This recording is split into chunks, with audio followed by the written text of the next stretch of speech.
Another thing that needs to be spoken about is people's temper tantrums because they're not getting attention. No being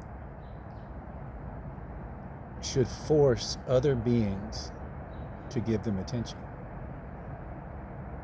It completely shows. It shows immaturity, and it shows a couple other things. I mean,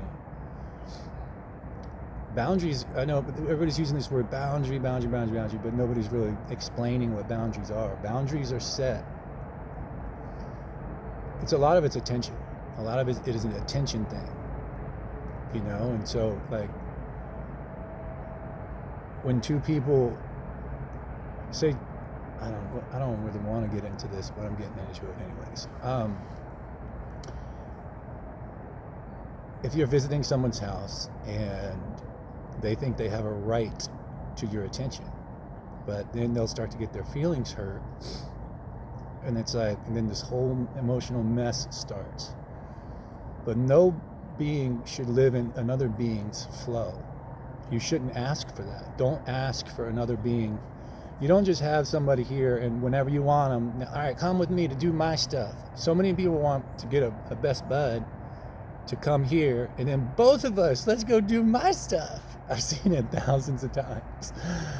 And then when you hold back a little bit, here comes the temper tantrum. They're like, oh, they don't like me. And then they start being like, oh, if they don't like me, then I don't like them. And it's a mess. It's a mess. And it comes to security. And it comes to voicing what's on your mind. Like, you got to be able to talk about it. Like, hey, look, are you being standoffish or because you don't like me, or are you just be brave enough to ask the question?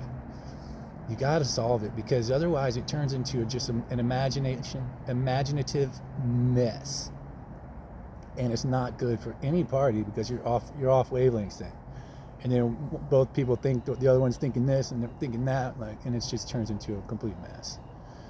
So the point is talk about what you're thinking. Ask people what they are thinking. Give them the respect to ask them. Hey, what are you thinking? Am I bothering you?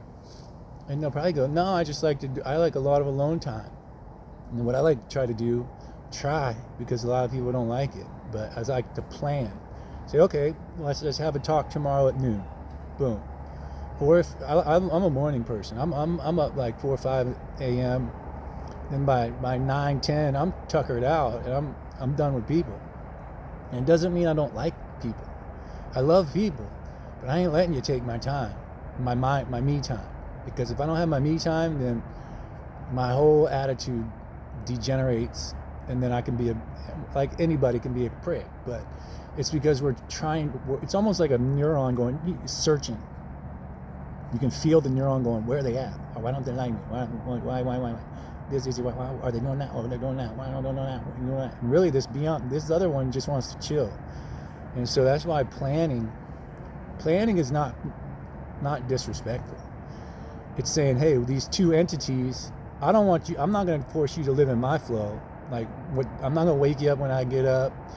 I'm not going to, time to take a shower, everybody. And you got to let people do what they want to do. They want to do. It's not fair to try to force people into your schedule. You can't do that. You can, but you ain't going to have no friends left. No real friends. Nobody worth some substance, because they'll just be like, okay, this person's selfish. And they won't, and that's the way it is. And it is selfish. I know, and I'm not talking to anybody specifically. I'm talking to everybody. I'm talking to me. We got to try to respect other people's boundaries. Now that word's kind of getting overused and annoying, but it's not annoying.